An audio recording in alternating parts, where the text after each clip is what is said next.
ستراتیژي نه استفاده نشي کولی. لکه مثال ګوره خیا، ته ستراتیژي پیدا کړي، لکه مثال یو دانه تا پیدا کړې ده سلور بولټ، ته د هغه نه استفاده نشي کولی په داسې حال کې چې هر چاته کار کوي یا یو استاد تا ته ستراتیژي درکړي، ته د هغه نه صحیح استفاده نشي کولی او هغه چې دی ښایسته ښایسته ټریډونه پیالي.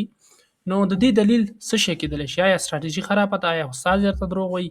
آیا هغه ستراتیژي چې خلک انفلوئنسران چې یوټیوب کې کاروي هغه کار نه کوي؟ نه، هغه چې دی غټ مشکل ستا دی.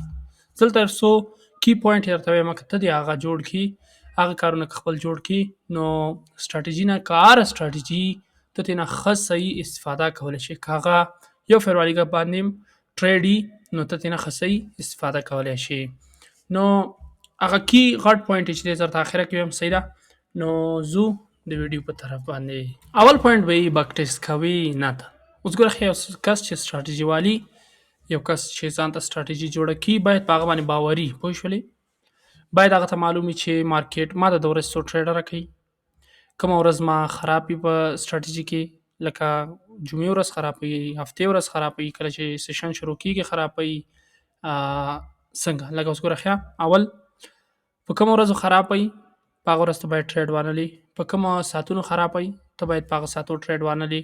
یعنی د هول پوینټ از چې ته باید دا بک ټیسټ کړې او په دې باندې پوه شي چې دی ماته څومره ریسک ریوارډ راکوي.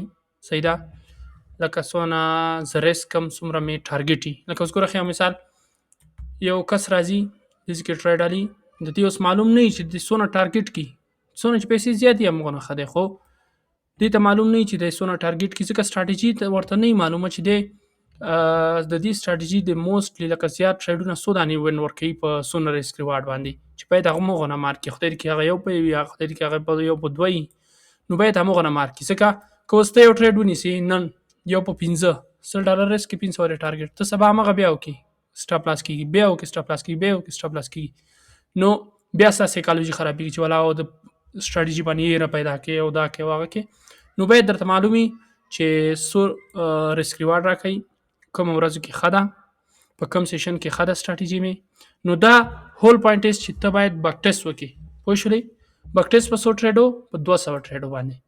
چې بک ټیسټ یې وکړو، نو ته هغومره پې بیا باوري کېږي. ځکه چې که ته ستا 80% وین ریټ ولري، نو ته خپل ځان سره ویلی شي که یو 100 ټریډو کې زما 80 ټریډه د یو په دوه وین کېږي، نو یو په 140 لاس ته زه اصلا سوچ هم نه کوم، پوه شولې. که لکه مخکې مې چېرته ویل، که تا نه یې بک ټیسټ کړي، ته به یره لري، هر ټریډ کې به یره لري، ځکه یو که دا سټاپ لاس نشي، دا سټاپ لاس نشي، 3 سټاپ لاس ته ولګېدل، زړه دې وهي، زه بله ستراتیژي پسې ګرځم، چې هېڅ کس باید دا ونه کړي، پوه شولې. نو زه د بل پوینټ په طرف، دویم دی ریل مارکیټ کې دې نه وي چک کړي. لکه اوس ګوره ښه، بک ټیسټ کې خو هغه صحیح دی، مونږ بک ټیسټ وکړو، پوه شولې. نو تنها په بک ټیسټ باندې نه کېږي، ځکه چې په بک ټیسټ کې ستا ایموشن نه معلومیږي، ستا سایکالوژي نه معلومیږي، ستا ریسک مینجمنټ نه معلومیږي. صحیح شو؟ لکه اوس به وایې چې زه تر هغې پورې په ریل مارکیټ کې پې باوري کېږم، زه خو ډېرې پیسې د لاسه ورکوم. صحیح شو؟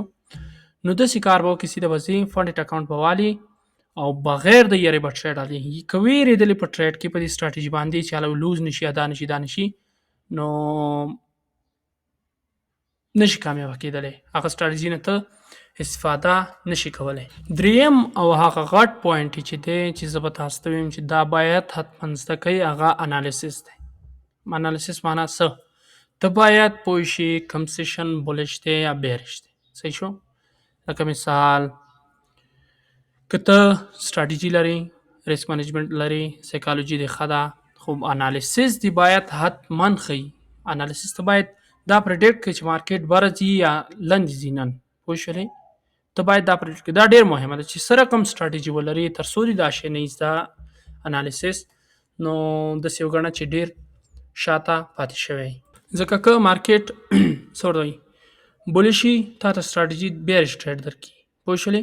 ځکه چې ته څه رقم ستراتیژي د غټ ټایم فریم پې زور نه رسېږي چې هغه څه ورته وایي، لکه د ټیټ ټایم فریم ستا ستراتیژي زور پې نه رسېږي چې هغه ټرند بدل کړي، پوه شولې. نو یو انګلیسي کې یو متل دی ټرند از یور فرند. نو ټرند سره چې ټریډ وکړي، سټراټیجي دې ټریډ کې، نو دا ته زه ګارنټي در کوم چې کامیابه کېدل او پیسې ګټل تا ته ډیر ډیر ډیر اسانه کیږي. نو دا باید حتما د انالیسس چې مارکیټ ته دغه کې دا انالیسس کې لکه مثال اوس ګوره خیا زه زما ورځنی چارت ته کنه ما د انالیسس باندې ویډیو هم جوړ کړی او بل دا چې که غواړئ څنګه انالیسس وکړئ نو حتما ما ته په کمنټ کې ولیکئ. زه تاسو ته هر 2 ورځې بعد نور ان شاء الله کوشش کوم چې تاسو ته ویډیو جوړ کړم. نو زه به انالیسس ویډیو هم تاسو ته جوړوم د خیره سره. اوس زه ورځنی چارت کې یم کنه ورځنی چارت کې اوس ګورم چې مارکیټ کوم خواته زور زیات دی. تورې ګزې چې کې وګورم دوی خو سي ډاکس 14 ډیسې مردار پرایس اکشن لري ګوړ ته ځو. نو اوس ګوره خیان زه دا هر څه پاک کړم سو 2 دانې ډرایینګ ښه لکه مثال دا زمونږ دا د انالیسس هم درته ما اچولی خو چې مارکیټ د دې نه ریټریس شروع کړو خو دا خو ول شو نور بیارش شو دیزی پورې پوه شولې.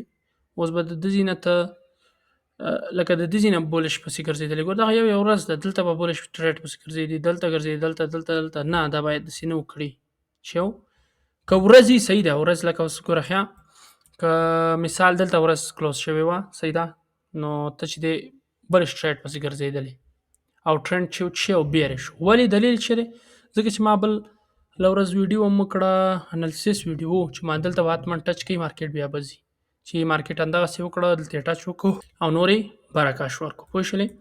نو کله ته بلش پسې ګرځېدلی نو مارکیټ راوغورځي ته دلته صحیح ده صحیح شو که دلته بیرش پسې ګرځېدلی صحیح ده مارکیټ دلته ټچ وکړو بیرته لاړ پر بداولې ځکه چې دزي پوری بیرش شو دزي نه بیرته بلش شو پوه شلې.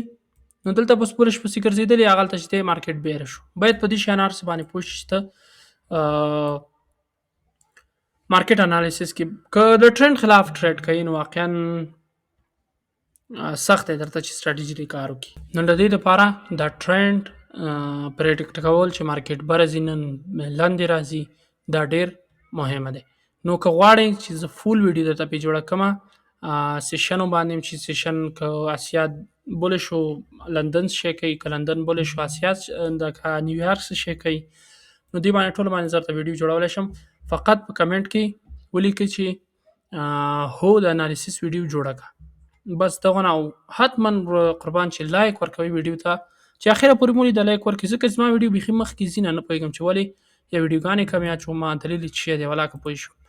نو مننه ویډیو لیدل نه مو قربان شم خدای په امان.